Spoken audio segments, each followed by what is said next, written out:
It's a big week for the Arsenal. Tottenham are cheaters. Danny's back.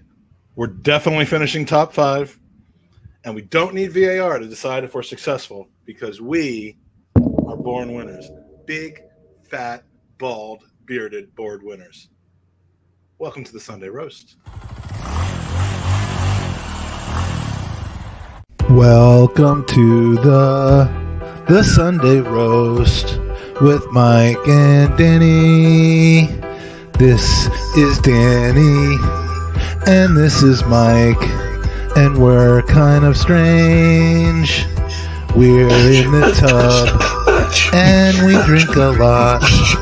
At least one of us does. This is not Mike's body, but that is Danny's, and that's really gross. Thanks for watching the Sunday Roast. We love our fans.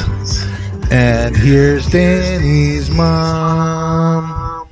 His name's Michael. Is it? Yeah. Oh, there you go.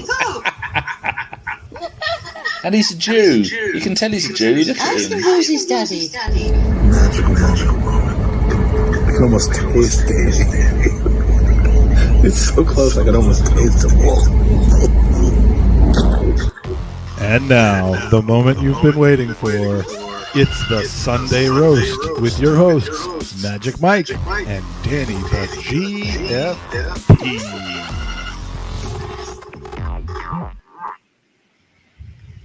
Welcome to the Sunday Roast episode. It's 13 or 14, Danny? 13. I misnumbered them. I know it's a hate crime to misnumber someone or something.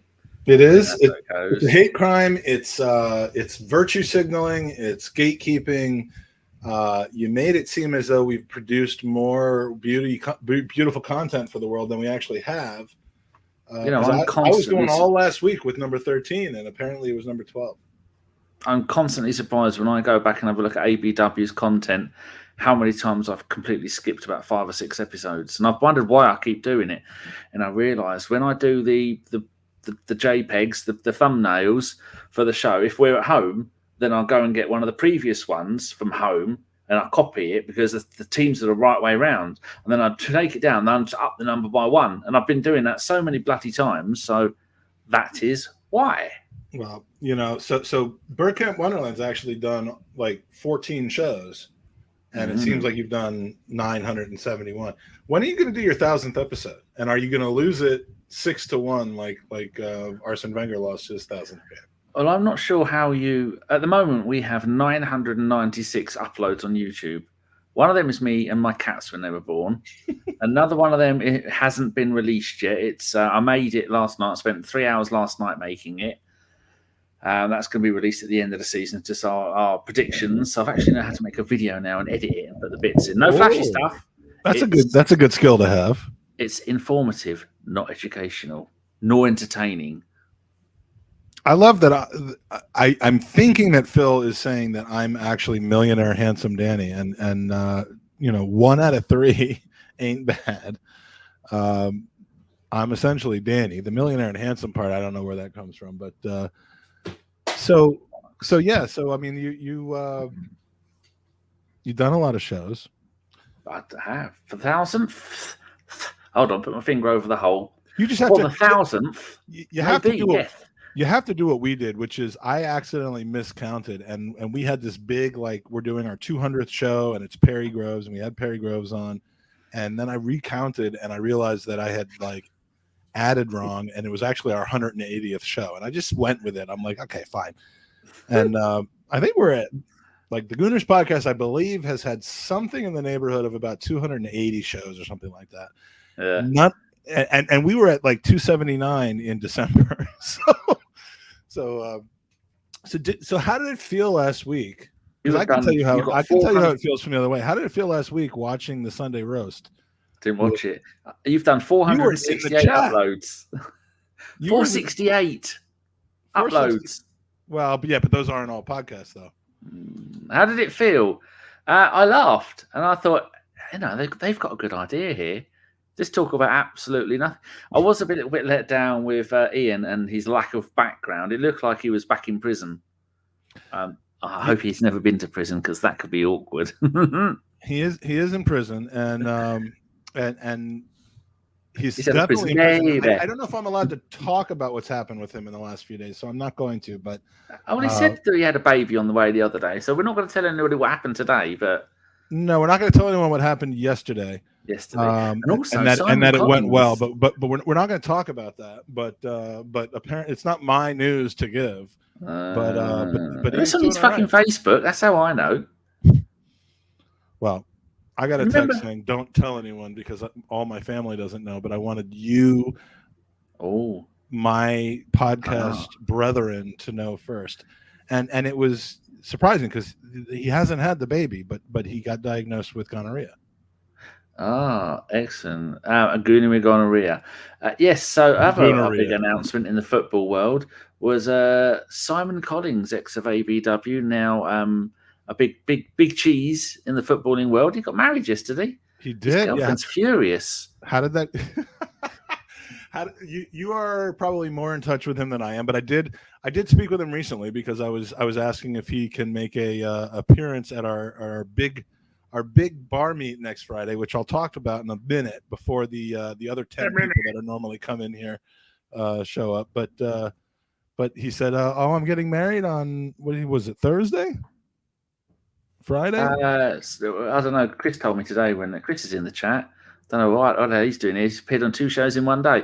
We won't see him again. This is his retirement tour. Yeah, it was. I think it was. Oh, it was. It was the really hot day. So yesterday.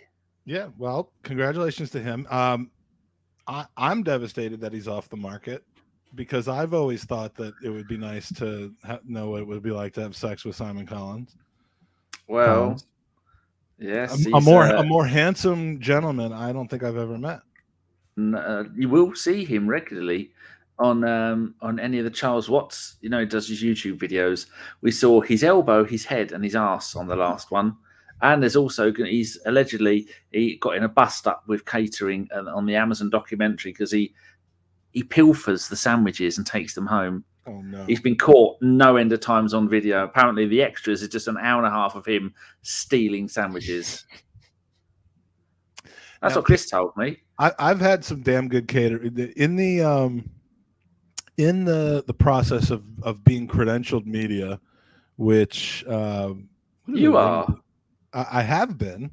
I know you have been. We've heard that story a million fucking times. Well, and I will be again over the summer, but in the process, I'm never at the Emirates. I mean, they don't. Oh, they're coming to you. That's what I thought you were implying, but you mean this summer when they come into America? Yes, but in the past, I have a good level of understanding of what various places catering spreads are, and I have to give it up to Los Angeles. Because that night before we played Bayern in Los Angeles, if any of you remember, this was one of our rampant wins against Bayern Munich in July. Eddie Nketiah scoring the game-winning goal in the 90th minute. The spread was amazing. Like I don't think I watched more than half the game because even though I had a seat right in between Arsblog and John Cross and James Benge on the other side of John Cross, I was missing for half of the game because I was having brisket. I know that's hard to believe. I'm not sure what brisket is. Oh, it's very tender meat. You sold me on it. I'll have some. Yeah. Oh, it's very tender meat with it's kind of a Jewish thing, but not really. Like there are certain Jewish kinds of brisket, and then there are other kinds of brisket. There's a little thing going on with Callum Barton right now. Should we draw attention to that right now? We might have the potential to stop an arrest from happening. Oh, jeez. I think he's off his medication. He needs more Smarties in his diet. Oh, Smarties are good. All right, so Callum is he started with this. Oh, bollocks. I was undoing Chris. Go on. I was trying to undo Chris. I got attacked last night, which is not funny. It's not good. Well, you haven't heard the rest of it yet, have you? And I need your advice for revenge. Next is hello, Kate. So we took time to say hello to Kate Johnstone. Okay, that's nothing if not polite. Yeah, I mean, and then when I followed him to his house, and I'm now currently watching him outside with my bat, and I'm going to say, give me some good luck, everyone. Oh, Jesus. Are we going to be in the police report? Well, no, because we're not going to talk about it. Yeah, but they're going to search his phone, and they're going to be like, the last known thing he was doing was watching. Oh, if you are the police, could you please subscribe, like, and share with your friends? And ask the bloke laying on the floor, bleeding head, if he can subscribe as well. Look, if he's dead, take his phone and just press subscribe. We don't care. Like Michael Jackson said, Danny and I are lovers, not fighters. Don't fight a man. Don't fight anyone. Just walk up, give him a hug, and then go back. Yeah, We didn't take it seriously, isn't it? Well, thank goodness. We've just received word that it was a joke. I had no idea. Sorry. No, me neither. Yeah, Irish Beast. Wi-Fi. If you're watching us about to commit murder, are we going to talk them down, or are we basically going to? Yeah. What friendlies have Arsenal in America? I know Orlando City is one of them. Yeah, Arsenal's. All right, let's start off with this. And chat, if you have, I mean, I don't know why you'd be here if you haven't been here before, but if you've just discovered this show, you're part of it. We want your topics. We want your comments. Keep the chat running. And if you want us to go off on a complete tangent about something that has nothing to do with Arsenal or anything else, then by all means put it in the chat. So the Irish Beast, which I think is Owen's substitute screen name. It's Owen's penis. It's quite its own YouTube account. It's knocking out babies left, right, and centre, and it's also doing YouTube. Owen's penis does need something else to do for the next few months, I think. It does. So, it's no more holidays.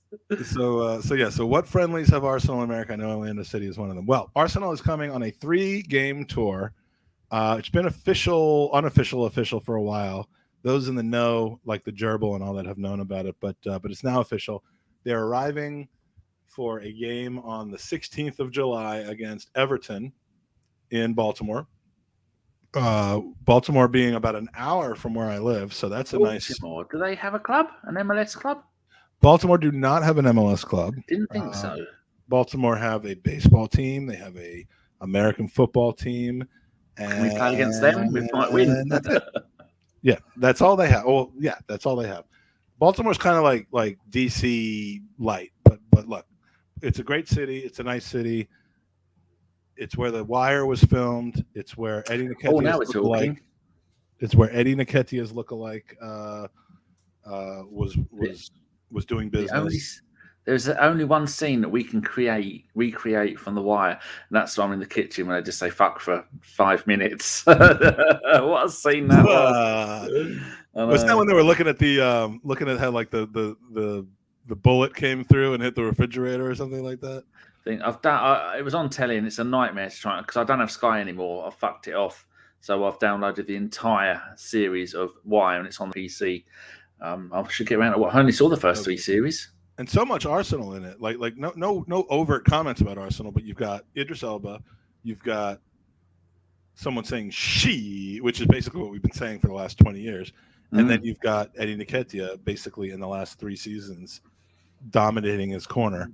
So why Baltimore for Arsenal? That's a really good question because if they don't have a football team, why the fuck are we going there? Well, there have been a handful. I mean, one of my first international friendlies that I saw when teams started, like when the big teams started coming to the U.S. in the summer, was Chelsea and AC Milan at the stadium in Baltimore where the Ravens play. And this was maybe 2007, 2008. I think the game-winning goal was scored by who's that guy that played for Milan? Oh shit, I'll never remember now. But shoot, that's going to drive me crazy that I can't remember his name. Give me some clues. I'll tell you who he is. Mario Balotelli. No, this was 2007. Kaka. No, it wasn't. No, he was playing, but it wasn't him. Robinho. No, it was a guy. I think maybe he played for Chelsea at some point. I'm trying to remember. Shit, it's going to drive me absolutely crazy now. Just give me the clues. Just breathe and let them out. It's not a clue. He played for Milan in 2000 and motherfucking. All right, when was it? Kesma. No, it was okay. You want a clue? He was black. Okay. 2009, July 14th, 2009. God, it's a one name guy who played for Milan. And I cannot remember who it was. Well, there's not many black players have played for Milan because other than I Balotelli. mean, he was an all-time classic, but he was at the very end of his career, and I cannot. Oh, George Weah. No. It wasn't. Oh. No, Phil Maka's saying Deco. No, it was. Ugh, Ibrahim Bar. AC Milan 2009. I gotta look this up. Anyway, nice to see that we have Hendricks here in actual Aguna from Brazil, who recently came to the Arsenal. So it's lovely to see you there, Mal Treacle. So I rang him up once. I don't know why they're playing in Baltimore, but I'm happy about it. They came to DC back in 2019. Have you found the player? No, I will. Okay, here we go. I'm looking at their roster from 2007 now. It's Clarence Seedorf. Not a one-name guy. What the hell is wrong with me? You're a fucking idiot. I am an idiot. One of the greatest Dutch players ever. It was Seedorf. I just think of him as Seedorf. I forgot that his first name was Clarence. So it was the Seedorf, Van Basten, Hullet.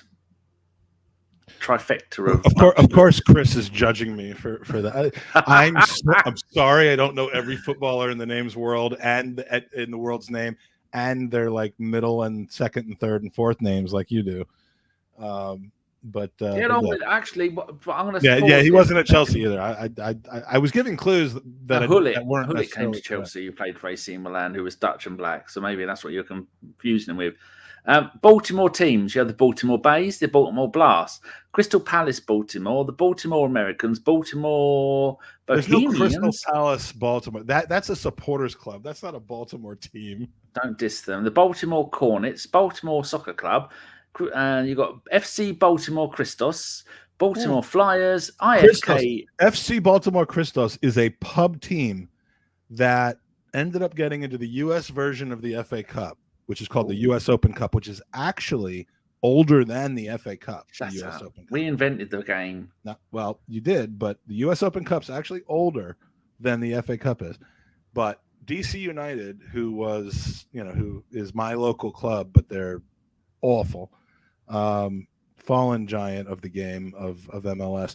They played in like an early round game in the U.S. Open Cup maybe 7 or 8 years ago against FC Christos of Baltimore, which literally the team was put together in a pub.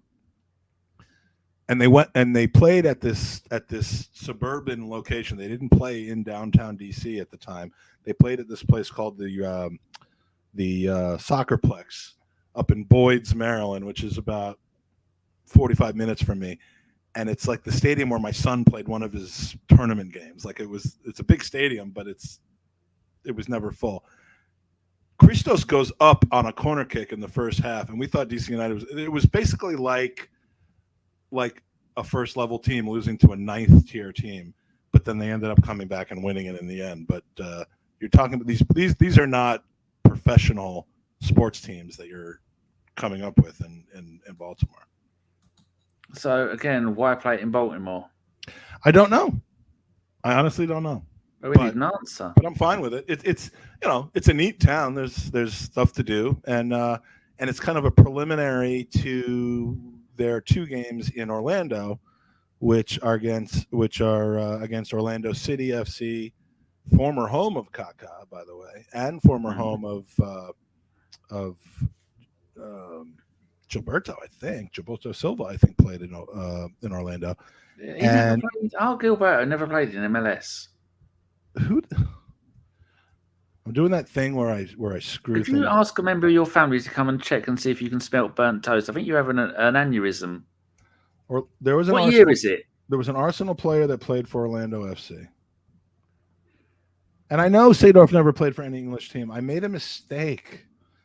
He's never coming back from this, is he? I am human. It's much like Isla Conga going to be playing in the African Cup of Nations, isn't it? It's that all over again. Just Pato still plays for Orlando FC. He brushed that off. Did you see that? He completely ignored that. I will do that every once in a while. No, there was definitely. Yes, it would make more sense to come and play in Brazil. It was Corinthians. It wasn't Silva. It was. Maybe it was the Beast. No, the Beast. It wasn't Gilberto. It was Mixu Patalainen. Easy mistake. No, there was an Arsenal player who played for Orlando. Would it have I been... saw him play, and I think he scored against DC United. So, so you guys look it up. All right, it's not my job to look it up. You guys do it. He's got a show to do of forgetting basic things about football. All right, where else? Where else we got? So there's a game on the 16th in Baltimore. There's a game on the 20th in Orlando, and I think the 20th is against Orlando City FC at their stadium, which is kind of a neat stadium. It's a football specific stadium. That's and then nice. on the 23rd, they're playing against Chelsea for the 97th consecutive time over the summer, in the what used to be called the Citrus Bowl, but it's essentially the American football stadium in Orlando. And as I've said in the past, these are the funnest times to be a Gooner. I mean, like I know we're dealing with, and we'll talk about it, we're dealing with a lot of nerves right now about Arsenal and Champions League versus Europa League versus, just being. I mean, we're in a very delicate moment right now. But if you want to have fun and you want to meet other people, like if the wins and losses are not the only thing to you about Arsenal, you ought to come to one of these summer tours, because the experience before and after the game is 10 times more fun than the experience during the game, where you see players that you'll never see again. In 2019, you got to see flashes of Gabriel Martinelli. You got to see some future players, and you just get a lot of access to the team, which in Orlando I think we'll probably have a lot more of. So it's a fun time. We'll be doing fundraising. I will probably be covering the games as credentialed media, which is always fun. Because is there anyone in particular press conference you want to ruin, or will you just take what you've given? I'll ruin what I can ruin. I mean, like whatever they let me ruin, I'll probably ruin. Good. I'm not going to be selective about ruining particular things. I ruined the night before press conference for that Bayern Munich game with my ringing phone, and so I'm excited. It's fun. I'll be traveling. I'll be meeting. I'll be greeting. I know there will be some folks from the English media coming over. Not all. I know. I think James Gunnerblog might be coming over for at least the Baltimore part. So it'll be a fun time. Games don't mean anything, but we'll have Marquinhos. We'll have Gabriel Jesus. We'll have, who else are we going to have by July 16th? We're going to have a couple of your fellow Americans, Matt Turner and the other one. Matt Turner and who's the other one? The centre back. Oh, the goalkeeper. We're getting two, aren't we?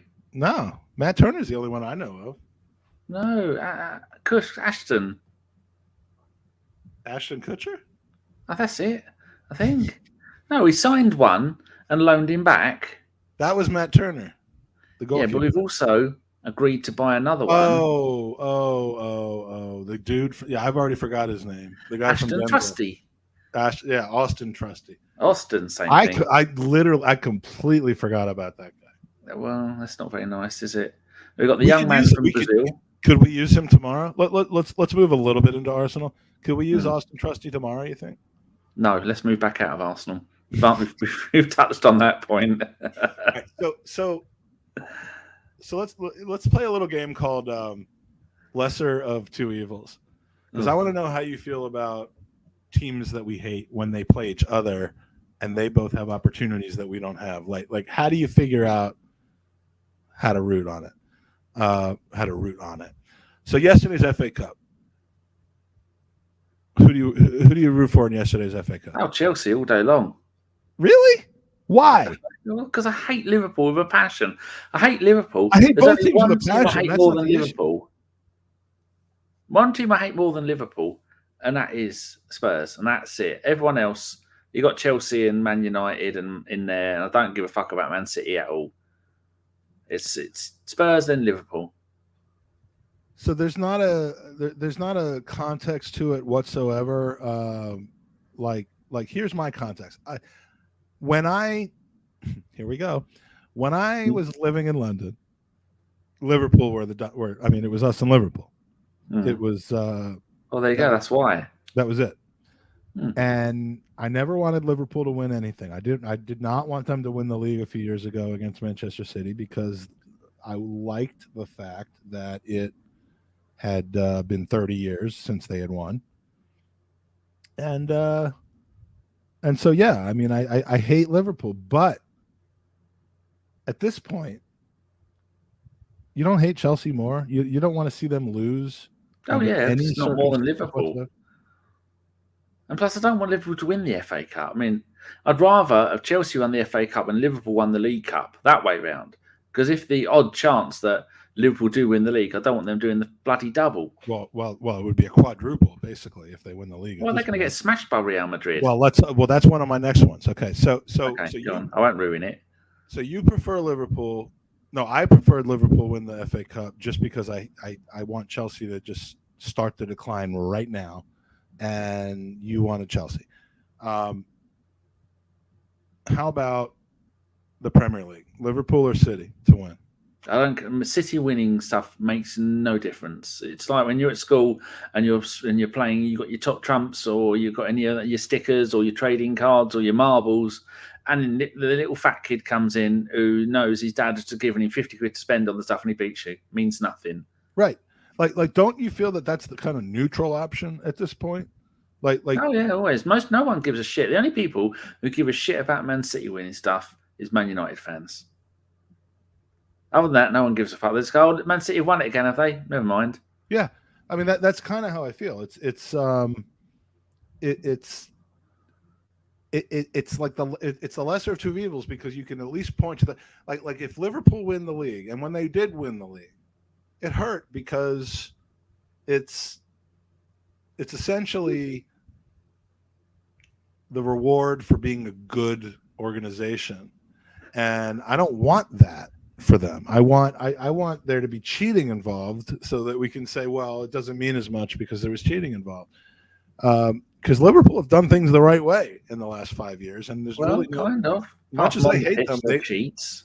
I mean, look, I mean the whole the cheat and the Mane thing where he keeps throwing elbows and getting away with it, that's a different story. But like the way they've built their team, I think I have at least a little bit of respect for. Whereas the Manchester City thing is just like it's on a different level. It's like they're not actually playing the same game as everyone else. So I would always root for that. Now, Madrid and Liverpool, you don't have a deep-seated hatred for Madrid, do you? No, I have a deep-seated hatred for Barcelona. I've started to grow to have that. Like I used to root for Barcelona in the whole Clasico thing. For what reason, I don't really know. I guess I favored Messi to Ronaldo at the time. I liked the way they played football. I was impressed by them, but like they fucked us over so many times, and Madrid really never did anything bad to us, other than lose to us in the Champions League. So I mean, I'm just thrilled that there's an opportunity for no Premier League teams to win the Champions League this year. But when Liverpool played Spurs, again, it was besides the obvious, it was Liverpool's won how many European trophies at this point? What's one more? That's the rationale I used, that they've won so many, one more isn't going to make any difference. And yeah, and that was Davies and Sanchez gave away a penalty in the first 3 minutes. I'm still, even when I think about that now, a little bit of wee comes out when I think I'm laughing on the inside. Hilarious. I watched that game with a West Ham fan, and we both absolutely wanted Spurs to literally pass away during that game. So, Mass Gunner, I'm right there with you. City for the league, Madrid for the Champions League. I mean, again, these are the lesser of two evils, but I kind of am rooting for Madrid now more than ever because in Madrid, I really just kind of fell in love with the whole like story and the fan base and stuff. I mean, they benefit from the same Galactico bullshit that City does and that Chelsea has, but it was a pretty good environment. I would have much preferred Atletico Madrid win the entire thing because that is a little bit more of a feeling of they deserve it. But when you picture Luis Figo, Zinedine Zidane, Ronaldo, the Brazilian Ronaldo, and all those in those white Teca Real Madrid shirts, nice big baggy shirts, flowing in the wind in the San Siro. No, that's AC Milan. San Sebastian, I think it is. No, it's the Bernabeu. Bernabeu. What's the San Sebastian then? They changed all their names. I mean, even Atletico Madrid's name have changed theirs to something other than the name. No, of the stadium. it's still the Bernabeu. San Sebastian is. I'm about to tell you something from memory. Oh God, here we go. No, San Sebastian. What is that? The fuck? No, Real Sociedad. No, it could be anywhere. I know very little about Spanish football because I don't like it. I think it's a dog and pony league of two teams.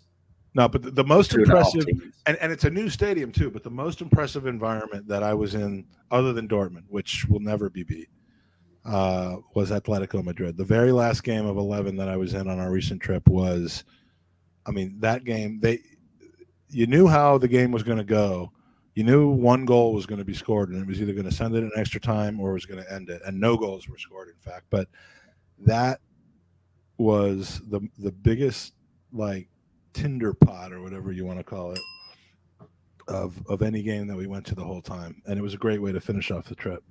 So I gotta and I was like, I was tweeting people and sending WhatsApps to people about because we were sitting right behind where that fucking maniac who manages Atletico Madrid, Simeone, was. And I just couldn't get enough of his histrionics, man. Like because I was a neutral in the game, or I was at least rooting for them in the game, as opposed to, when Arsenal played them and lost, I couldn't get enough of it. Dude was playing the game along with his team. Like he was kicking and he was heading the ball and he was just gesticulating wildly. I mean, I loved it. I thought it was great. And people are like, no, that guy's poison. He plays awful football. And I'm like, I don't know. I just want that energy. You don't like him, do you? Who? Simeone. Yeah, I support Atletico Madrid. Atletico Madrid. Yeah, don't call him Atletico Madrid or Tom Canton. Tom Canton will come to your house and murder you. It's Atletico. Got a question. Callum spends all night asking 1,000 questions, so here's a good one. We love it, and we want that. We want to encourage that. We're not going to ask all of them. He says, who would you rather have in their prime, Henry, Shearer, or Kane? I think a little asterisk has to be on that. In what era of Premier League football? Because Alan Shearer wouldn't do what he did now. He wouldn't get away with it. And Harry Kane wouldn't do what he did. We wouldn't be able to do what he does now in the first seasons of the Premier League because he get broken into little pieces. That's an excellent point. Vinnie Jones would have had Harry Kane. He would have ended him. And it would have gotten away with it because, so I think a man for all seasons, Henry. He could have done it then. I mean, did it then, and he could still do it now. Doesn't that have to be the answer? I mean, Henry seemed like the kind that was impervious to external factors. So yeah, I mean, I got to go with Henry. Maybe that's a little bit of Gunnar, bias, but no, I'll take him every day of the week. So what's another lesser of two evils situation? How about last year's Champions League? How do you feel about that? You had a team who, and I'm probably going to give away my bias right here. You had a team who had never been there before, had never won it. They put all their efforts into winning it. They've won everything else. Wasn't it Man City? What? Wasn't it Man City? Yeah, that's Man City. They'd never won Europe. They'd never won Europe, but they'd won everything else. They've been dominant. They spent money. Man City, Chelsea. And then you have the team that everyone just hates, but they've won European trophies 3 or 4 times. For me, I was going for Chelsea as much as it hurt, because I don't want teams to accomplish a long or never accomplished goal before we did. Well, it's just the little fat rich kid again, isn't it? Got all the money, all the toys, didn't win it because Pep went, I know, I'm going to reinvent football and not play with a striker, and then fucking lost because you're a dickhead. It's hilarious to see Man City chucking all this money at trying to win the Champions League. I mean, they don't even care about the Premier League anymore. They just want the Champions League. I just worked out it's going to cost them £260 million for the Haaland deal. 70 for Dortmund, 30 for his dad, 40 for his agent, and he's on 500 grand a week, which is going to be 120 million pound over 5 years. Pep apparently saw what Arteta did against Villarreal, starting like a false 9 and a center back at left back, and said, "Hold my beer. I'm gonna fuck around and try to win this game even more than that." And I don't remember exactly what he did, but he completely changed things around in the Champions League final. And I was happy. Who scored the winning goal? I remember where I watched it. I watched it in a bar in a French bar, Chris, called damn it, what's it called? Was it called the San Sebastian?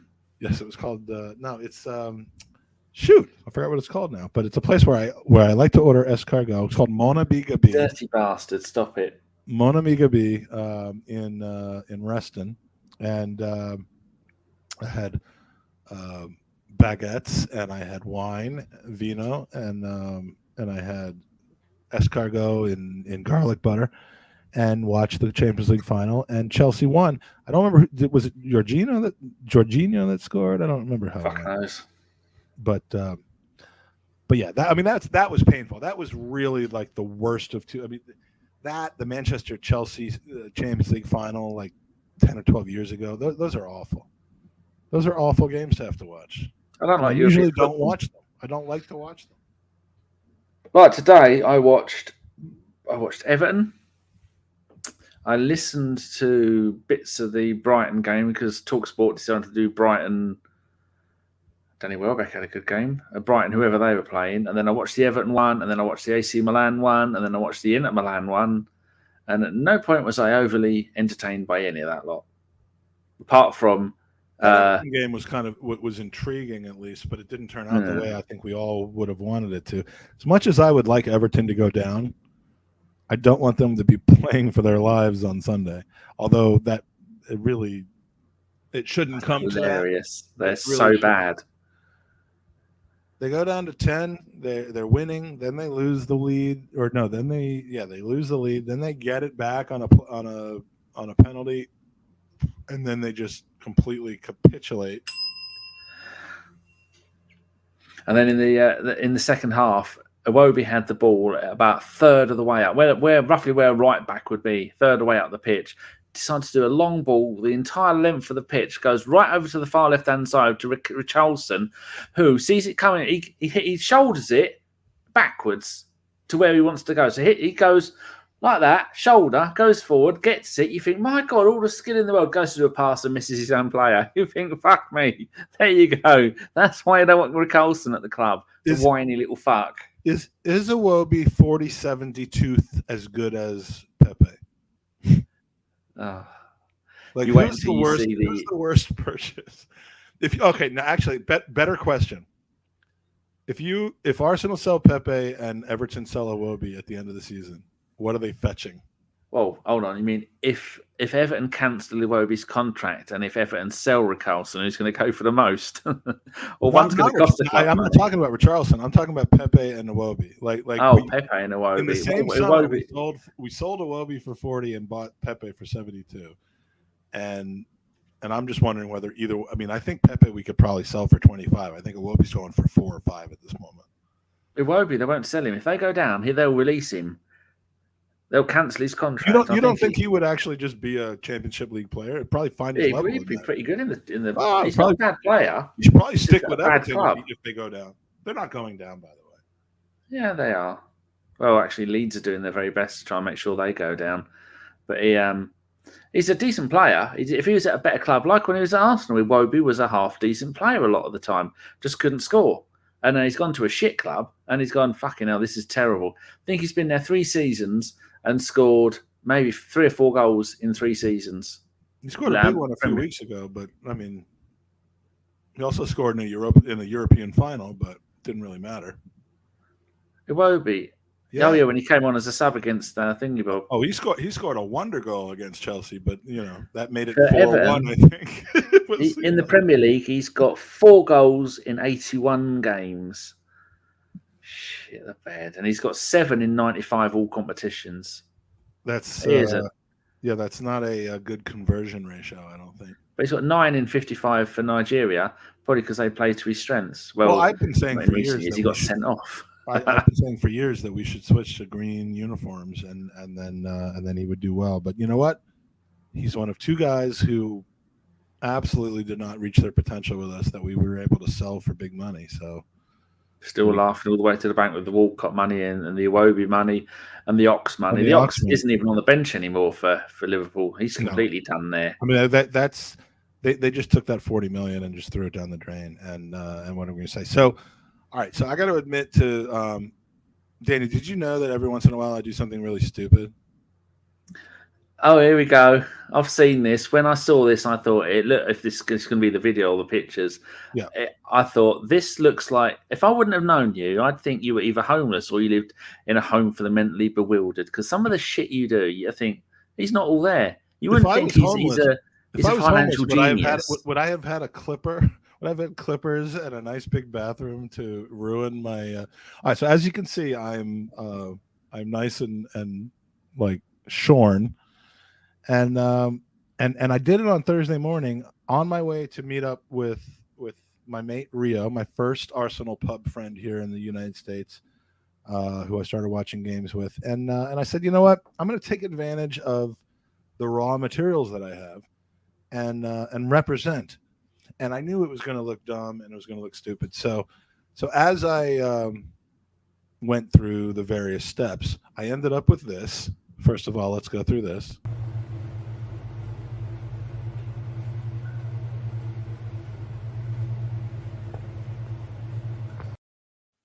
Okay. Now, besides the fact that in that video I look like I was mid-orgasm, secondly, the C is all small because I actually messed up on the C and then I had to do a different situation. Let me just say, A, that looks dumb. B, I'm not smart enough, apparently, to realize that when you shave in a mirror, it actually, so I'm shaving and I see AFC across my face. I'm like, wow, that looks pretty good. I get to dude's house. I get to Rio's house. And he's like, what is that? And I'm like, I mean, I know it looks dumb and that's kind of the point. And I brought my shaver with me, but like, what do you mean? What is it? And he's like, there's a backwards C and a backwards F. What's CFA mean?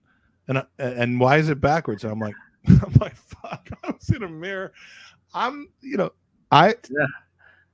that is to use your PC, use your camera, and put your camera on flip horizontally.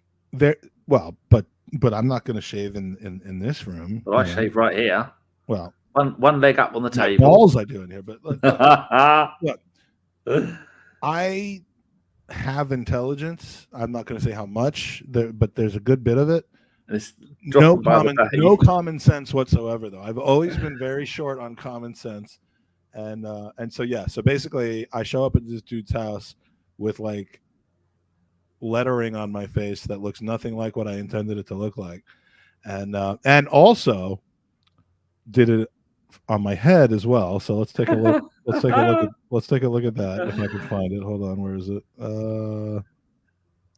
But my head, it was too big to do the whole thing, so I ended up with. Oh no, that's not it. I ended up with an A on one side. Shit. Still not it. And an FC on the other side. Except once again, although how is it possible that if you don't look at the FC, if you're looking at that had to have been. So it was a backwards F and a backwards C. I don't know about that. I'm still confused about spatial relations here because that picture was taken of me not through a mirror. So that had to be, I think it probably ended up looking like FCA, but either way, I shaved it off before we got to the pub, and I shaved off the head stuff at the pub. And so that's the idiot that I am. And just like Mass Gunner says, yes, people do trust me with their, people don't trust me with their money. I'm not an investment guy. So no. But they trust one of your employees is here. Might hurt. Another jammy win for Milan tonight. Well, shit game. So that second goal was shit as well. So he's going to be mad at me. But what is the La Liga situation? Is Milan actually going to win the Scudetto? Oh, they fuck. One game to go. We both won today. They won 2-0. We won 3-1. We both won. I love that. La Liga standings. So is it going down to the final week, or they got one game left to go? I think their last game is at away at home to Atalanta, and Atalanta are better away than they are at home. And I just said La Liga when I meant Serie A. You've been doing it all night. Milan, Inter. Oh, all right. So one more game. Inter's got to win. So who's the final game against? They don't play each other. Oh, I've been getting up early. I was up at 1:30 today, which is why I'm tired. Sitting on my arse all day doing fuck all. If Milan win their last game, they're champions for the first time in 11 years. But if they draw, they're also ahead on goal difference enough to get it done, I guess, which is what hers is saying. I'm not sure if it comes down to goal difference because sometimes it comes down to head-to-head. They change it all the time. But the gist of it is they draw and then, does it have it down here? Inter's got the better goal difference. So maybe it must not come down to goal difference because hers, who never makes a mistake, other than 30 out of his 49 kids. Not by goals, it's by head to head. So all right, so Inter's got to win. Here we go. Rules for classification: 1, points; 2, head-to-head points; 3, head-to-head goal difference; 4, goal difference. So head-to-head points. Inter Milan, when they played AC Milan, they just come under that B. I'm just following the line along.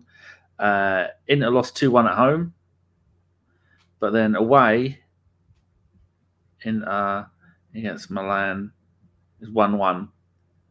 So it looks like if it comes to head-to-head, then Milan will win it.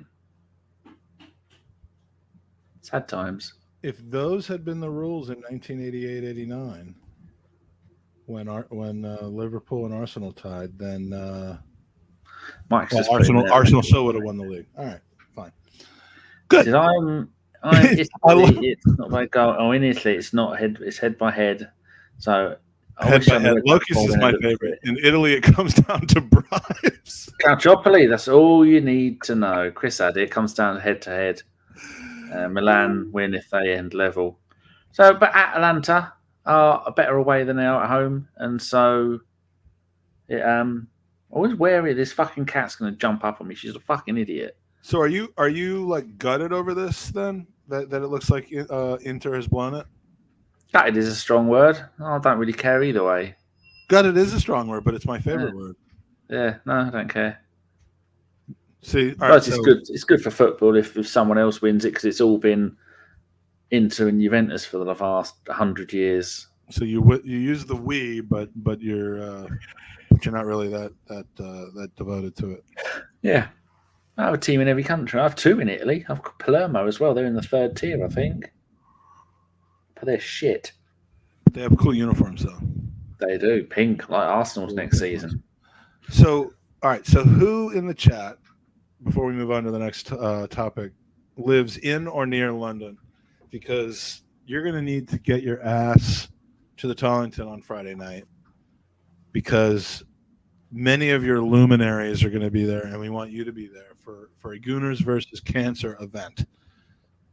So if you live like anywhere from Plymouth to London, you got to come to this. It's I didn't upload the fucking picture of the goddamn thing, but at the Tolly on Friday night. I'm coming over on Wednesday night. I'm getting in on Thursday morning. At the Tolly on Friday night, we're doing a just kind of a gathering. It's no official show, meet and greet type of situation. Gooners versus Cancer fundraiser. You don't have to donate anything. You just enjoy the company of such luminaries as, who do we have? We got Tom Canton showing up. Danny, I tried to get there. We have, who else? Elliot Smith from Yankee Gunner from Arsenal Is Vision. he coming over just for that? No, he's doing a show the next day. He's doing an 800 person. We talked about this last week. He's doing an 800 show. So you're the fluffer for Elliot's show. Yeah. Arsblog is conditionally potentially coming to the Tollington on Friday night late in the evening. I can't guarantee that. So have you said to the Tollington, can we have? Are you recording it? We're not recording it, but we're going to probably do a lot of recorded content and eventually put it up. It is not going to be a live stream type of situation, but it's going to be fun, man. It's going to be a fun time. I was hoping we could all kind of celebrate being in top 4, but yeah, Elliot will be there from Arsenal Vision. Posnan in my pants. Paul will be there from Arsenal Vision. Tom will be there. Dan Potts will be there. Lee Judges will be there. Peter, the Arsenal DJ, who is largely responsible for the wrestling theme songs and not announcer. Well, he's the DJ slash PA announcer. So he does the PA as well. Yeah, oh yeah, absolutely. I thought he just did the Muzak. No, when he have you said to the goals? That's Peter. Is it the Tollington? You said at the Tollington at 7. Right, have you said to them we're going to be here, or is it just you're just turning up? Have you got a designated area? The first people I talked to about this was the Tollington, and they know we're coming. There will be a designated area. I'm hoping that we fill the pub, but yeah, we'll have a designated area. There's no entry, there's no tickets, there's no anything. Just come, enjoy, hang out, hobnob. FK will be there. Turkish will be there. Jerby will be there. The football gerbil is going to be there. Big time Twitter stars, and more that I can't name because they haven't confirmed whether they're going to be there or not. But I basically reached out to anyone in the local area or anyone that's going to be there to see if they could come and join us, and it'll just be a good time. And we will be giving away Ruth Beck art prints, which if you haven't gone to buy ruthbeckart.com, she does unbelievable stuff. You got someone else coming. Beautiful. I would love to see you there. I'm going to be trying to get over the next couple of days on all the different podcasts to talk about this, but the Tolly on Friday night at 7 is going to be the place to be. We're going to have fun. We're just going to laugh. It's going to be I want Danny to be there, man.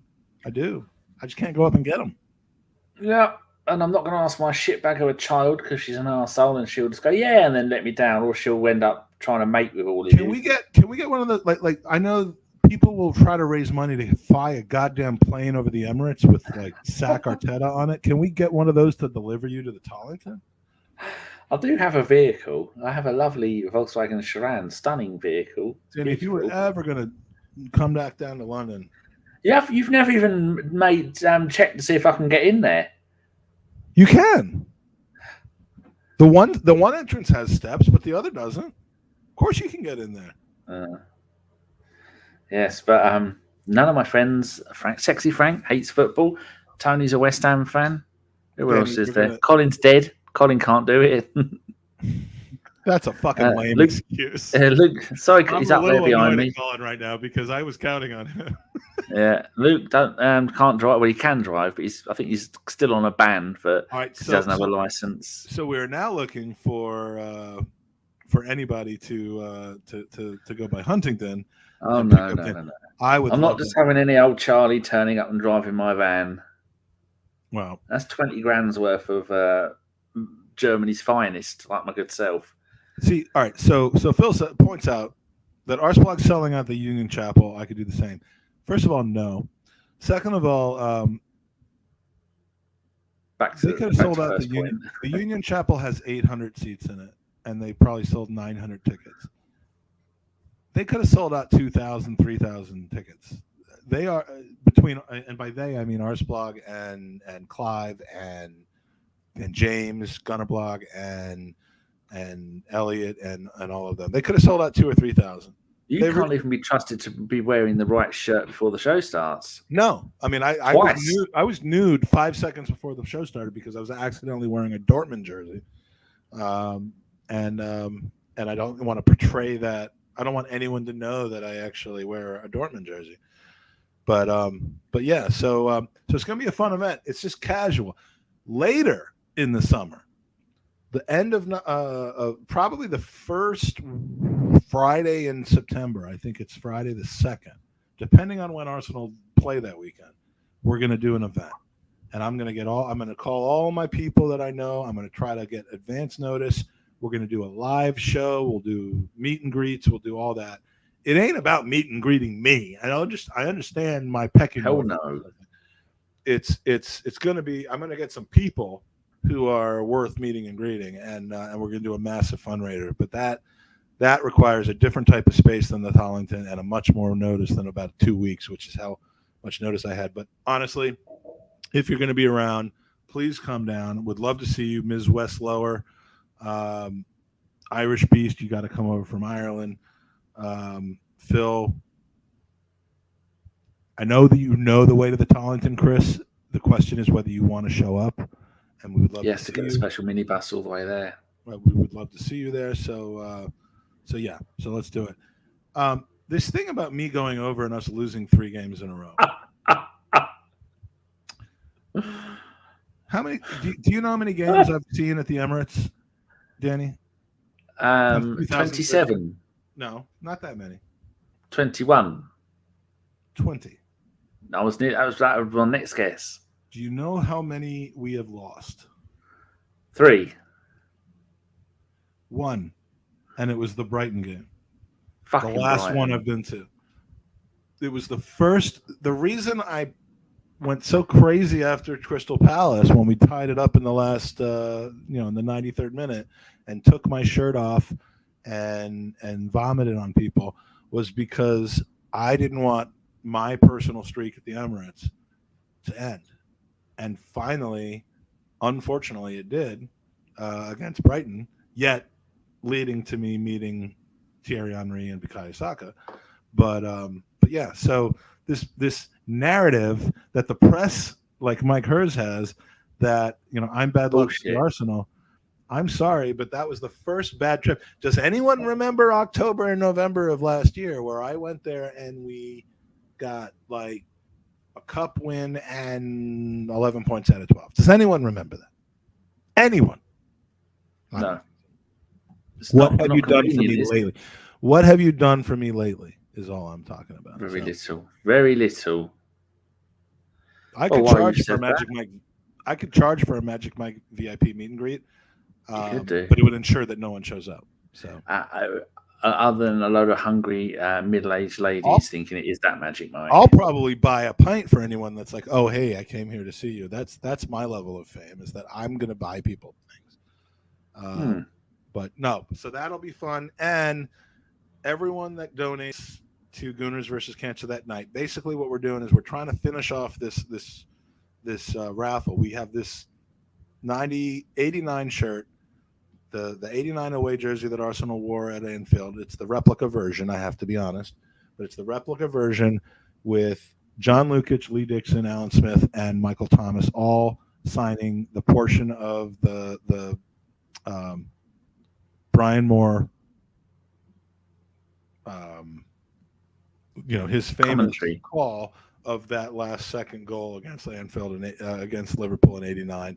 And this is an item that doesn't exist anywhere other than with Gooners versus Cancer. I've got it. We're taking 500 entries. The entries cost either $25 or 20 quid, depending on where you are. They can be made on goonersversuscancer.com, goonersvcancer.com. You do not have to actually go to this event. If you do go to the event, there's an added incentive where you can shave my head. No. If you donate at the event, you will walk away with a free piece of Ruth Beck art print, a free print of Ruth Beck art. It's pretty cool stuff. In a minute, I'll go up and get some to show you. But she's an amazing artist that does Arsenal, Islington, and just historic-based stuff that is just outstanding. And her prints are normally on Etsy and cost money to ship them to you, but you could just walk away with one that night. So what's the minimum donation? Minimum donation is 20 quid. And you can do it on your credit card. You could do it in person. But the one thing I do need to be clear about is for the art, you need to donate at the Tollington. We'll do the same thing this summer in the States. That can only be for in-person things. We can't ship art for everyone that donates. But you can also get an entry. There's only 500 entries going out. We've got about just slight of 300 right now. So as soon as we fill out those 200 entries, we will draw a winner of that shirt, and someone will own what I think is just a unique, one of a kind. I'm surprised someone hasn't offered me £50,000 for that piece of thing yet. The piece of thing. I mean, how do you put a value on a shirt like this? They're never going to do it again. One of these days, and I hope it's not soon. One of these days, we're not going to have all these 4 people with us, and the ability to even have this replicated will no longer be the case. This is the moment, the best moment in my personal opinion, of Arsenal's 136 years in existence. And you have the 4 people who took part in it all signing a shirt together. So you can tell I'm in sales, but yeah. So it'll be fun, and I just like to meet people. So come Friday night, please, and take part, and you'll have a good time. What's next? I don't know. I was just looking that Saliba's won the French Young Player of the Year. And in recent years, Perez won it with Metz, Henry won it with Monaco, and the horse-faced lesbian won it with Marseille. So it's the 4th Arsenal player, past, present, or future, to have won it, which is a lovely thing. Yeah, I saw that, and I was like, so if you win that, you have a 33% chance of becoming a cunt. But the other 2 are lovely people. So tell us about your week, Danny. First of all, we missed you last week. Now that we're an hour in, I think I can tell you that.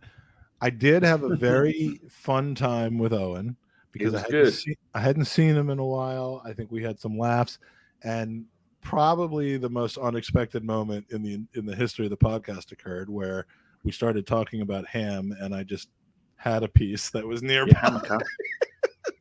Because Mike is never like in London. You're never more than 1 meter from a rat. Mike is never more than half a meter from some ham. I had some ham nearby, so it was ham on demand.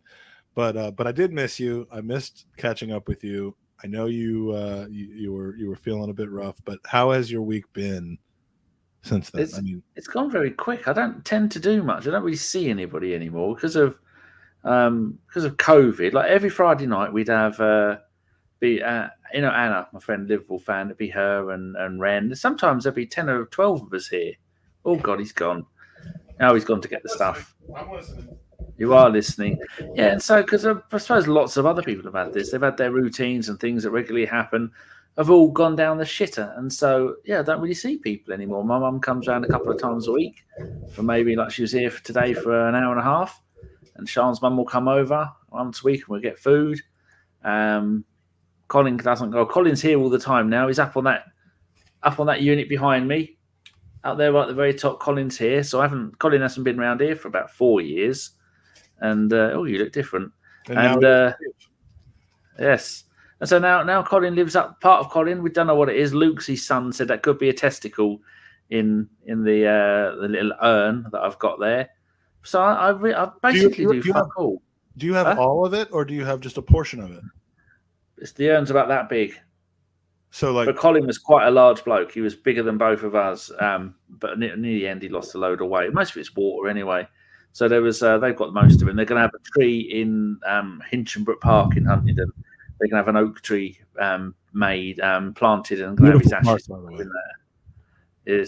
No, you went to Manchester one. You go to Hinchinbrook Park, you're going to get stabbed, murdered, mugged, and left for dead because Huntingdon's a shithole. Well, I'm glad that you didn't be there because I don't need any of that. No, you don't. It's horrible. I mean, it's a nice-ish park, but it's in a shithole area. Lots of smackheads go up there, but not in Manchester. Manchester's a beautiful place. So I do fuck all every day. Really, go. My arthritis has got really bad in the last month. Every part of me is aching and stiff, apart from the places that would be good. And so I've said, that's it. No more. I am living on fruit and meat and fizzy water. No more Lucozade, no more coffee, no more monster drinks. I'm going to try that for a month and see if that does something. Because if it doesn't, it's going to shoot me and feed me to the dogs because I'm fucking knackered. No, bad enough. No. We need you in whatever form you're at.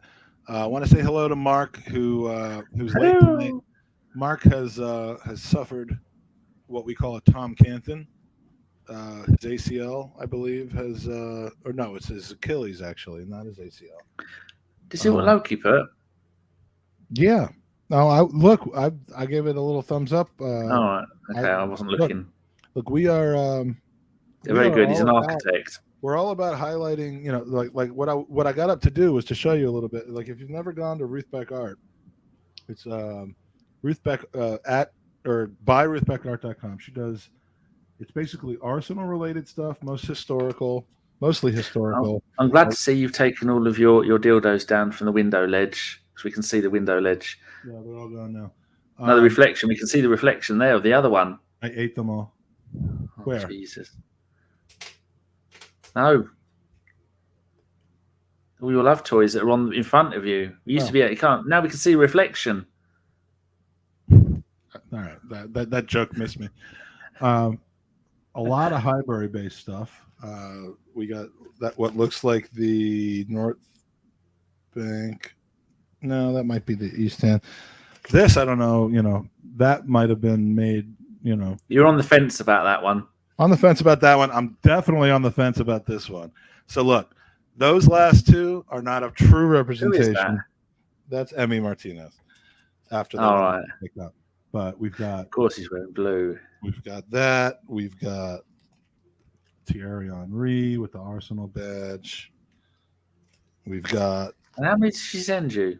Oh, I've got a lot of these, and Ruth is the sweetest because she wants her art to be used in a way that helps people and makes people happy. And you can buy it directly from her, but you can also kind of win it through Goodness versus Cancer. She's such a supporter of the cause, and we've been giving out her stuff for a couple of years now.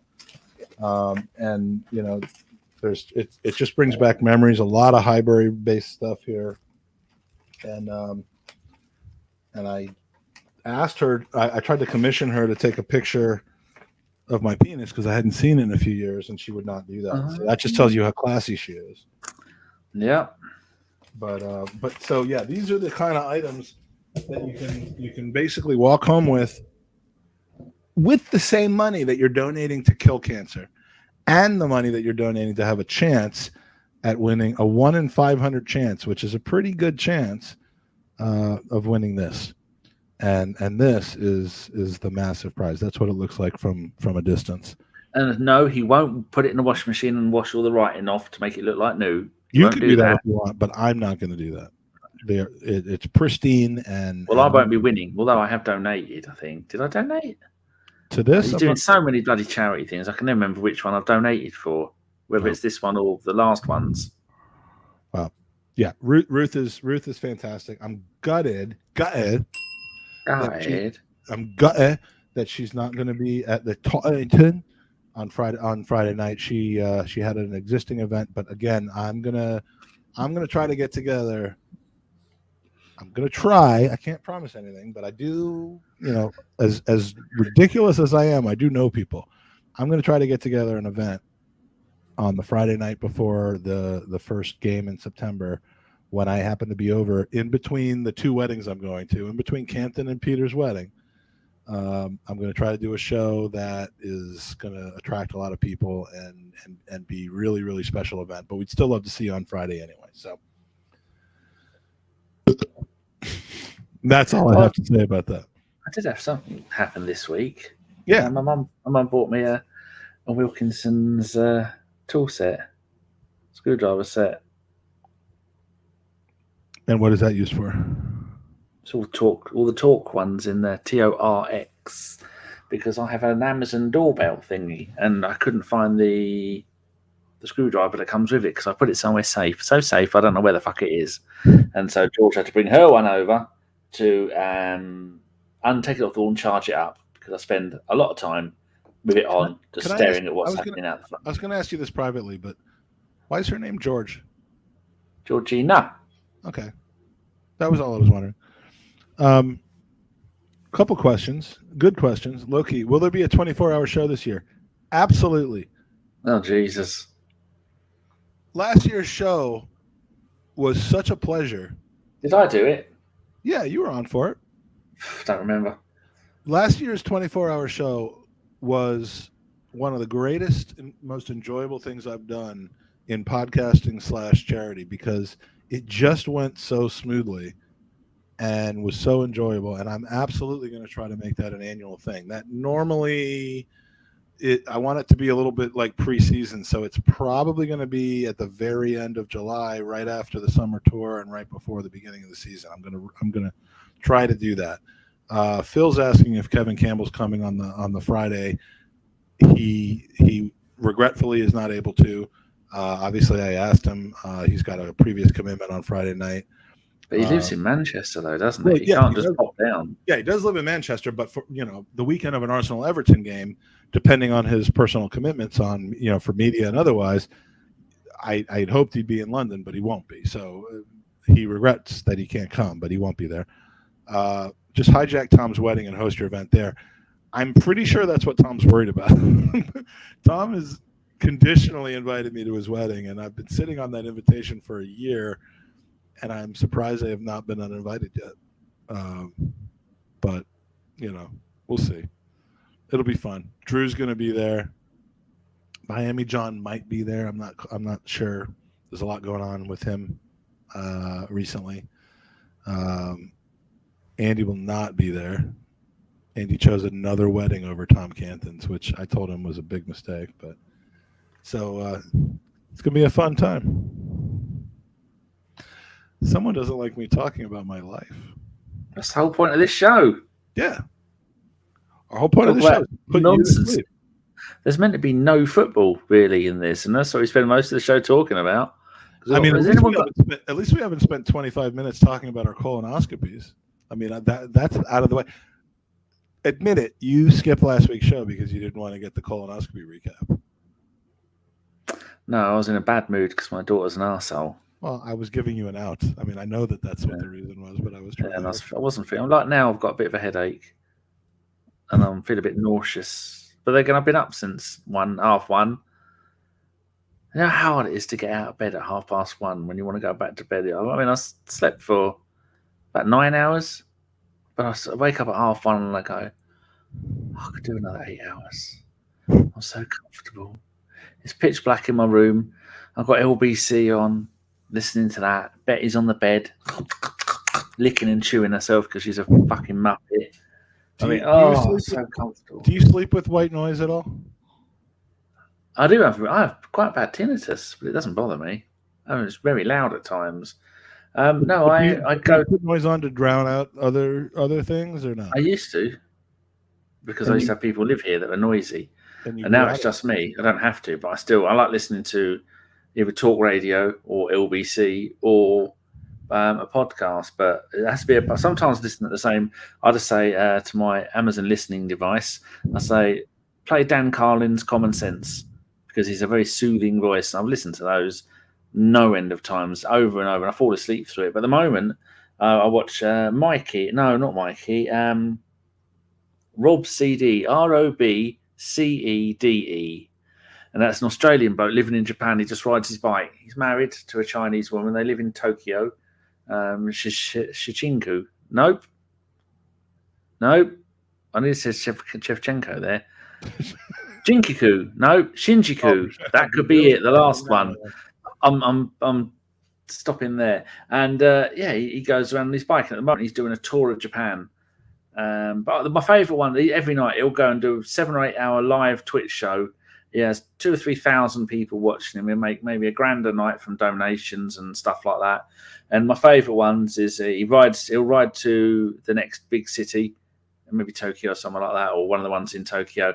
And then he'll just walk around the shops at night until maybe 1, 2 o'clock in the morning. And then when it's raining and he's walking around, he's talking to people. And I have that on my telly. And I pull the duvet up. I do that. And I start to fall asleep. I need white noise to fall asleep. And there's different kinds of white noise. Like I have a white noise machine. Oh, white noise, pink noise, brown noise. Well, yeah, and my favorite is brown noise. Like that's what I sleep with every night. That and my wife. But yeah. Well, it stops thinking, doesn't it? If I can't sleep properly, my brain just goes off on one, making lists. Sometimes I wear headphones though, and play that. But you got your breathing thing as well, ain't you? Well, yeah, I've got that. Oh, it's a whole thing. There are some nights where, and maybe I'll debut the look on an upcoming Sunday roast. But I have the CPAP mask, the headphones, the AirPods in with the white noise playing, and the fucking blindfold because the TV's on. Because my wife likes to watch TV in bed, and so I compromise. And why haven't you got separate rooms? Because you're kind of giving up at that point, and we're really close to our 25th anniversary. She should. Don't tell her that. Oh, Miss West Lois says, you want me to be alone? No, she says I should drink more water. Me and Mark Beckerton to move in together and spend the rest of our lives together. My head, I don't ever get headaches. I get head pressure, which is lucky. So George says that she thinks I get the pressure in the head, but without the pain of migraines. At the moment, I feel all the pressure underneath my bit there, all the way around here, and all the way around to the back of my head. But I've also got damaged vertebrae that I damaged in a fucking wheelchair taxi. The fuckers! It went over a speed bump without slowing down, and so that's damaged it. But most of the time, that's why I do this. I take the pressure off my head, and it goes away. But it's not actually a proper headache. I just start to feel a bit nauseous. But today I've drank 1.5 litres of fizzy water. That's all I've had. And yesterday, another 1.5 litres. Any more than that, and I'm pissing all the time. I'm like a bloody sieve. As soon as it comes in, it goes out again. I might as well just pour the fizzy water down the toilet. Save a lot of time. Yeah. Wouldn't it? By the way, I have a correction to make from about an hour ago on the podcast. God, there'd be a long list. The Arsenal player that played for Orlando SC is Julio Baptista, not Gilberto Silva. I didn't know that Julio played there. Julio played there for 1 season, 24 games, 6 goals, one of which was in DC against DC United, which I saw. And I said the Beast earlier in the podcast, but for some reason I couldn't put 2 and 2 together. I've had a few glasses of sparkling. You have had, haven't you, dear? But so yeah, the white noise thing started for me in uni because I lived in a fraternity house with about 14 to 20 other people, and it was always loud, and there was no central air conditioning, even though we lived in an area that would get to 35, 38 degrees in the summertime. So I had an air conditioning unit that went into the size funny air conditioning unit that went into the window, and it was so freaking loud. This is like 1997 or 1993 air conditioning units, and it was so loud, but it was perfect because it drowned out everything else that was going on in the background. And when I graduated college and like moved in with my now wife, I couldn't go to sleep with just silence. So we got a fan in the room, and then we got a white noise machine in the room, and now I have to have it playing directly into my ears. And I'm sure that my brain is getting scrambled a little bit because all I hear all night is and it's great. So for those people listening to this whilst jogging and looking at ducks, it's a size put. I put podcast on when I sleep. That's how I found ABW. I woke up to Jason and Danny arguing about something. I think you'll find, Si, that was me having an opinion and Jay screaming at me that I'm wrong. I think that's usually how it went. And then screaming at anybody in the chat if they disagreed with him. And that's why we used to get 700 or 800 people listening per show. That's what it takes. Shout and scream at people. You have to have conflicts. Yes, which we don't anymore. You have to have strong takes. Yeah, which we also don't anymore. You have to... Oh, it's funny today. Chris did the preview show with us, and Si said, is this an emergency podcast? Because every time Chris turns up when it's an emergency. Oh, you were in the chat, weren't you? Yeah, people were asking if there was a show. Oh, I've just wasted that then. Well, if you didn't hear the preview show, Chris is very good. He's always very good. And the actual post, here we go. He's still there. Oh, that website you were on talking about, Chris, I shared it with Sean's mum. And Sean and her mum both use it. Or have subscribed to it, and Sean Is it got a load of Pornhub? pretzels. No, it's an app for if you I'll tell you what it's called. It is where is it? Here it is. I was on the right one anyway. It is called toogoodtogo.co.uk, and then you click on that, and it's an app on your phone. Like Chris says, it's awesome. And restaurants, when they rather than throwing all their food away, they'll do it out. They'll get it out rid of it cheaper. Like Chris got an entire roast today for about £2.50. All the vegetables and the potatoes, and Sean used it. And one of the places nearer to her had a whole shitload of pretzels that they were getting rid of because they've got to get rid of it one way or another. Well, all right. I have to ask some questions here. I'm looking at this website now. Yeah. All right. So it's an app. The recipients of the app of the food, are they anybody? So are they just people who looking for a bargain, or are they people who are in a financial situation where they are in need of? Well, everybody's in a financial. Well, I'm not, but most people are in a financial situation at the moment. So many people. Like when Daniel, Robert, and I went out for a Sunday roast at the Weatherspoons up in Borehamwood, like would any food that was left on our plate then have gone to Chris? Is that how it works? No, not what's left on your plate when they've got a whole load of food they've cooked for the day. Just theoretically speaking, they scrape off all the scraps and they put it in a bucket, and then Chris turns out of a bucket and he goes, "Please, sir." He says, "Please, sir, can I have some more?"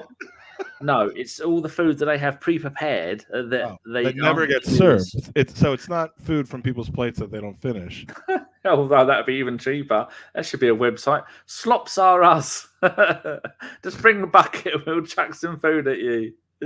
No, it's a really good idea because so many, like Sean says, she works for Lidl, and the amount of food they have to throw. I mean, supermarkets won't do it because they're all cunts. But the amount of food they throw away every day. And I was watching on YouTube, just put food waste on there. And there's these companies where they would deliberately put food dyes and stuff all over foods and chemicals on them so that people don't go bin diving for them rather than let people have it for nothing. Because they're arseholes. It's widely known in the business world that food service, whether it's restaurants or groceries, is one of the lowest margin businesses in the world. Like by the time it gets sold, there's so many people with their hands in it, and when you have waste, that's one of the reasons why it's such a low margin. Waste is expensive to get rid of. Yeah. Mark says here, Olio is another good app for that, to have Greg's food, and Chris says that one we were talking about, Morrison's, are on the app. Fantastic. If I had a place, I'd give it all away. I'm actually a big fan of this, and I'm going to start one called followmikearound.co.uk. For ham? Yeah, just the shit that falls out of my mouth and the stuff that I don't fully digest. Yeah. And all the drinks that you spill, or Tom's drinks that you spill. Yeah, instead of spilling it on my computer, I'll spill it into a bucket, and then we can No, I don't mean to make light of it. Actually, this is. No, you do, because you're shit. Well, no, this is. I support this. Good. Well, I'm supposed to be very glad that some fat bloke in America who's got more money than sense is helping people get food. I try to help as much food get into as many mouths as possible. You make sure there's not much waste everywhere you go, don't you? Well, none. How is your diet going? Talking about scoffing food. Oh, here we go. He's got that. Your eyes are looking more and more drunk. I've only had a couple of glasses of champagne, he says, which is why he can't fucking remember the basic facts about football. Because look at him. Listen. I don't know what you're talking about. So the diet was going well. Diet's going well, but I'm leaving Wednesday for 5 days in London, and I just find it very difficult to go back and forth and keep the same level of calorie counting that I do. So good night, Chris. Sweet dreams. Good night, Chris. Chris getting his head down means something different to different people. I'm on a break. It started yesterday, and you're making the most of it. When I get back from my trip, I will get back on it again. But yeah. So yeah, that's not a good question to ask me this particular week. I'm still about all right, stone is 14 pounds. Still more than 3 stone down from where I started a couple months ago. That's good. Well done. So small victories. People talk about these diets where, like Joe Rogan was saying, he has an 18-6 diet where he doesn't eat for 18 hours a day. You know, nearly every single day of my life, I eat for a half-hour window in a day, and that's it. I don't eat at all anything else. I thought the 18-6 diet was I have 18 6-packs, and then I look for food afterwards. Today is the first day in a very long time that I've had food over the space of about 4 hours. I had 2 bananas, then I had some chicken and some gammon that I cooked last night. Just a couple of bits about that big, one of each. We talked about the difference between gammon and ham last week. And then I had a tin of mushroom soup, and then I had a banana, and that was it. I had all that in the space of about 3 hours. That's hot. There you go. So I wonder why I'm fat. I don't even eat much. No, you were telling me what you eat, and it's not much. It's just all like sugar. Years of sitting still. There's no sugar. I can't even remember the last time I had anything nice. I've got that bloody Deliveroo app. I could have chocolates and sweets and crisps here in the blinking of an eye. Well, the small sample size of the 4 or 5, 6 hours that we spent together, you ordered quite a bit of sweets. What, when you were here? Yeah. What did we have? We had a couple of bags of. We had some Pringles as well, didn't we? Yeah, but you got made a potato. I had no idea. You got these other things. They were like pink and chalky. Oh, the squishy sweets. They were nice. Yeah, Loki says he has a 2 days off eating every 4 days. Done it for years. Yeah, but Loki. 2 straight days, like you eat for 2 and then you don't eat at all for 2. No, you don't eat for 2. You eat for 4. You don't eat for 2. But yeah, I think he likes to tipple. Does Loki? I do that in hours. I don't eat for 4 hours, then I eat straight for 2 hours, then I don't eat for 4 more hours, and then I eat for 2 hours. Well, there you go.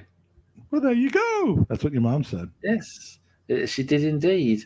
Oh, I've been using my my wonderful head shavers that I do like. You get these. They're showed you these before.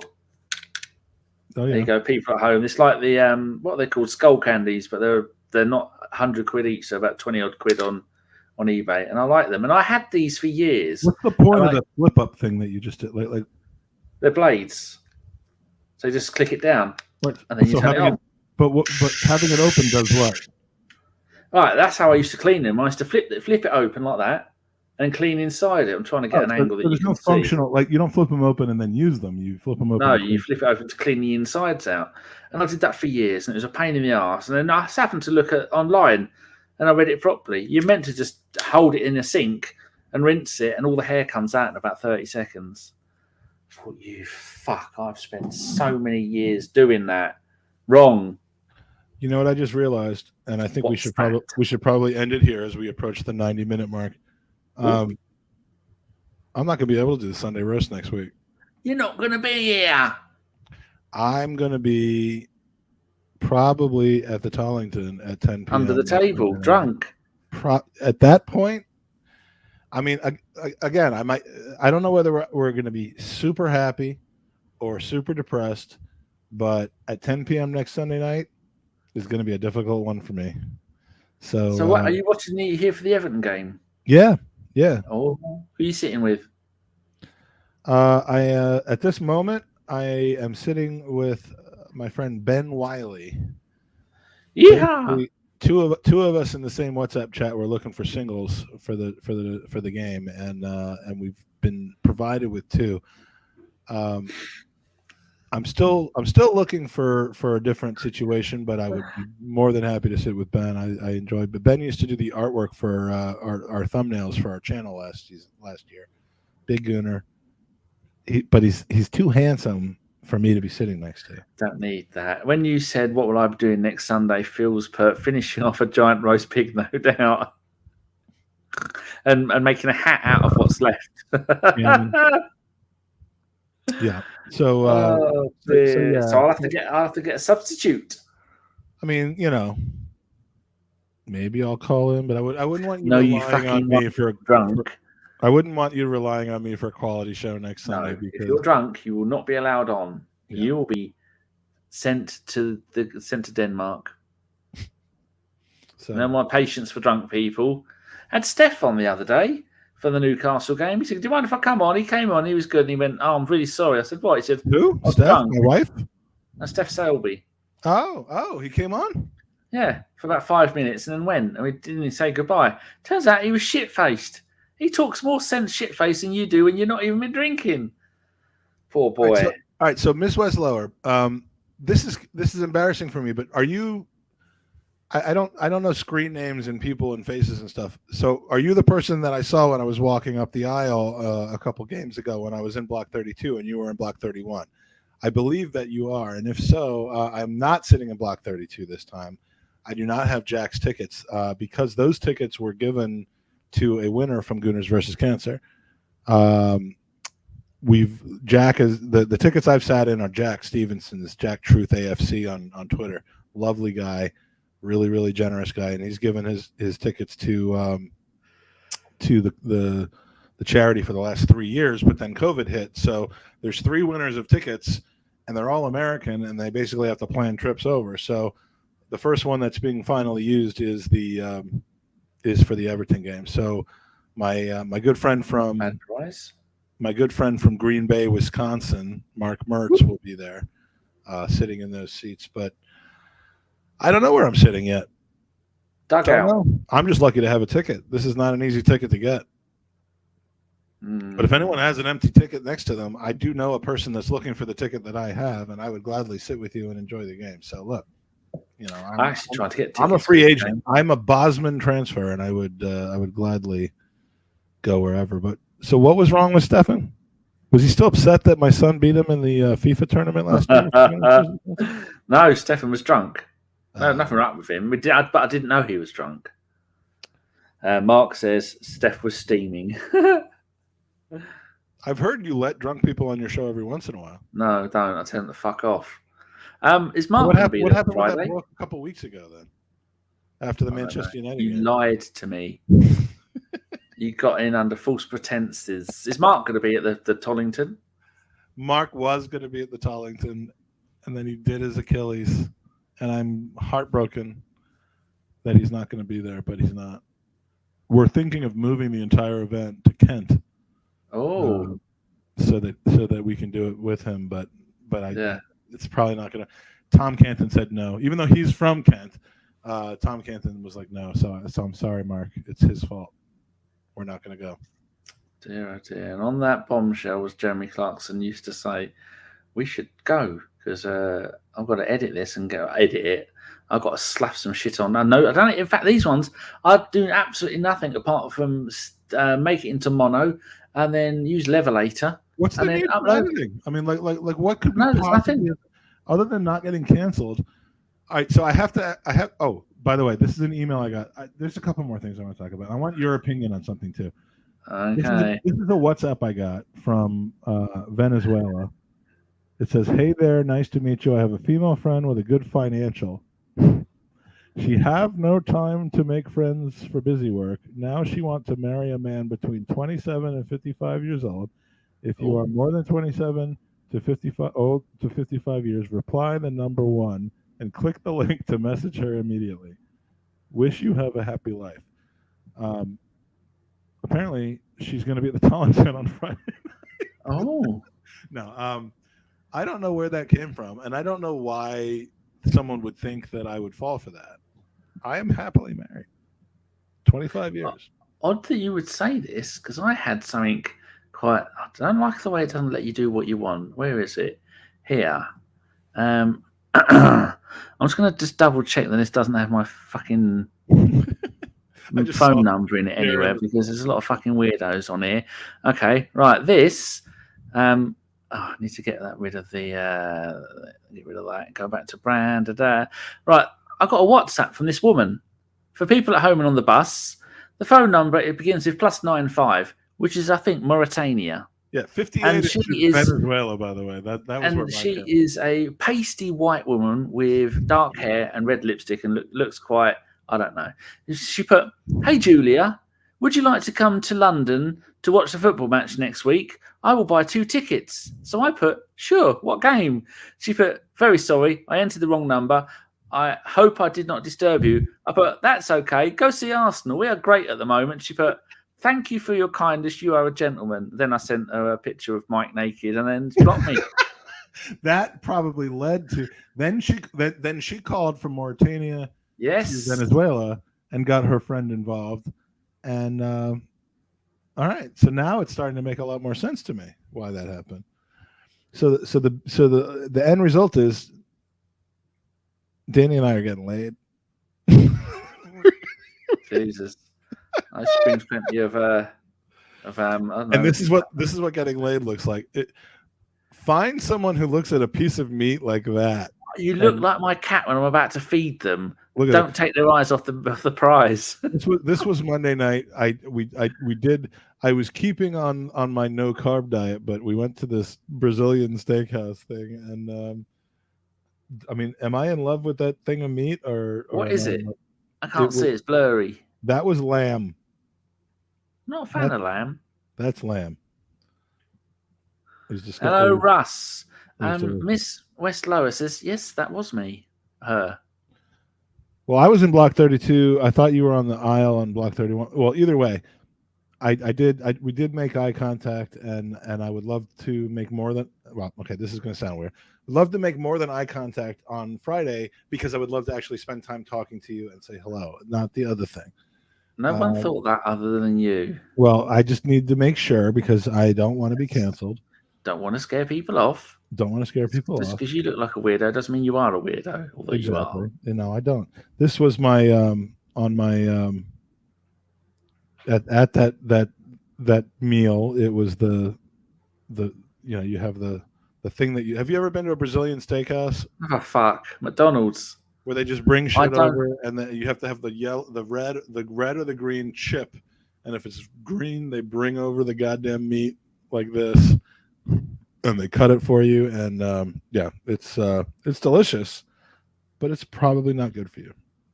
I resent having to pay money for food. I don't enjoy food. I'll probably enjoy that because it's just meat. Just give me meat and potatoes of any sort. But I resent when we go out for dinner. I always pay, and when it's the 3 of us, it usually comes to about 70 quid. Oh, apart from when you were there, you distracted me by taking the green shit off my pizza and then paid for your credit card without me looking. I went, "That's fine." Like Frank does that. You hosted me, so I wanted to. So the one thing I want your opinion on. I want the Danny opinion on before we go. I have not seen any of it yet, but Eurovision. I'll always watch it. It's fantastic. I know you do. So yes. I know enough to know. Spoiler alert! I know enough to know that Ukraine won, and unlike last year or the last one where I think I did watch that one, and the UK song got like 0 points. Oh, that's every year for about the last 15 years because UK almost had a chance at winning, didn't they? We did win it. In my mind, we won it. The people who did the music-based journalist people who do the votes for all the individual countries. Was it a sympathy vote?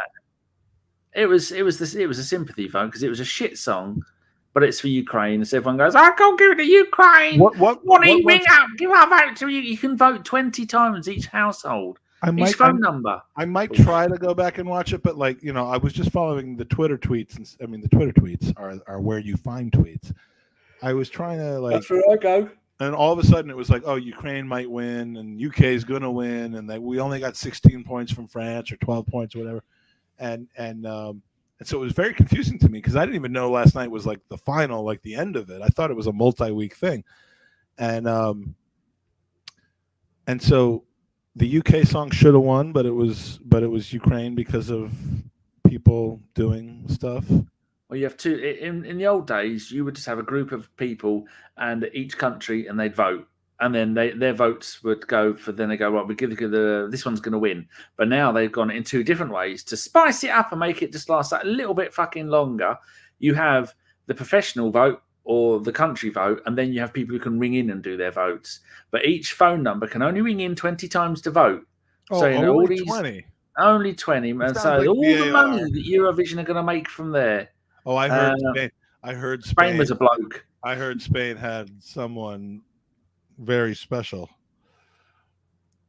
Someone The UK song, Mike, was called Mr. Hertz was called Spaceman. Was it good? Like a great song. It was very good. Oh, yeah, Mike Hertz says that when you went out of him, you made him pay for everything. Jonathan King, Jamiroquai. I don't know why I put those two. No, when we went out together, I think Troops paid for everything because Mike wanted to meet Troops so badly. He was very excited, and then he said, "I'm paying for all of AFTV's food and Mike." And, well, now all the taxpayers in this country are currently paying for DT's food. Yeah, so if you're thinking of going to the American tour, Troops will be there. Yeah, I like Troops. You may not agree with me, but I like him. No, everyone I've spoke to said he's a lovely bloke. He is a mate of mine. I don't love or endorse his character on camera, but but the guy is a sweet guy. So say what you want. I'm not going to be swayed. But he's a dirty smoker, and I don't like going anywhere near people who are dirty smokers. They stink, so No. I wouldn't go anywhere near him. Okay, but that's not a personality defect. That's just well, it's a personality of you're trying to try and kill yourself, and then you're going to go at the end. Oh, NHS, please save me! My lungs are all withered. No, get fucked. Well, he's going to be, he'll be in a hospital in New York though, so he'll be fine with you. I thought he's moved back here. No, he's still in New York. Oh, good. He's bi-coastal. Bi-coastal. Excellent. Is he still working for Barstool Media? I believe he is. They're shit. They are worse than There are a lot of people that do not like their product. Because they are aimed at the lowest common denominator of human society. Wow. Fucktards. So do some Arsenal podcasts. So we do, but no one's pointed that out, so I'll pretend it didn't happen. I mean, look, we have Mike Hers here. I mean, if it doesn't get lower than that. The only reason we only even associate with Mike Hers is because whenever all these kids grow up, we'll have a massive fan base. Oh, but yeah, we are literally like look who I added to our podcast. Jared, married, getting ready to have kids. In fact, Jared got married on what day? It's going to take a while because you don't even know what day it is. Jared got married on Sunday, Saturday or Sunday of last week. All right, Craig David. And Chili by beans. Thursday, 5 days later, Owen had a kid. That's no coincidence. Jared, that's the shortest incubation period. I mean, Owen and Jared finally. I mean, they met on Thursday, and then he had a kid on. No, I got the dates wrong. They met on Thursday. Jared and Owen. They met on Thursday. This story's twice as long as it needs to be. They met on Thursday, and then he had a kid on Sunday. So on Saturday. So, I mean, Owen just cranks him out. All right, I think it's time to end. I think it's time to end 20 minutes ago. I wanted your Eurovision take. All right, so yeah, next Sunday it will be Danny and a special guest, and I'll probably call in, and Danny will not let me. No, you won't be allowed on. Be on.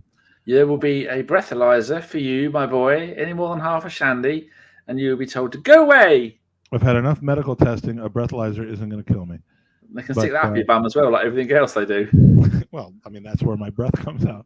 All right. So thanks for everyone to come. Danny, thank you. It was good to see you. Nice to have you back. Please, if you live in and around the Western Hemisphere or the Eastern Hemisphere, come to the Tollington on Friday night at 7 p.m. I want to meet you. I want to buy you a pint. I want you to meet other people. There's going to be lots of luminaries there and lots of non-luminaries there, and it'll be a good time. So come to the Tollington Friday at 7. Danny, we're going to see you there. You're going to get a ride? See, what I'd have to do is I'd have to message my wanky daughter, and she knows she is in my bad books because she rang up and said, "Do you hate me?" I'll I said, reach out to her and make it happen. You don't have her number. You Not don't know since what the I- incident. You don't know what I have. You don't know what I have and what I don't. I know you have lots of ham. Thank you very much, Mike. You have been delightful as always. Oh. I would love that, except that's how you close every podcast, so I don't feel particularly special. It means nothing. I said it to Chris. I know, I heard that. And I was Mike, like, okay, well, if he says that to me tonight, it's going to mean absolutely nothing. Mike, you know what? You're my favorite. Oh, and you said that to him too. Did not. This has been the Sunday Roast.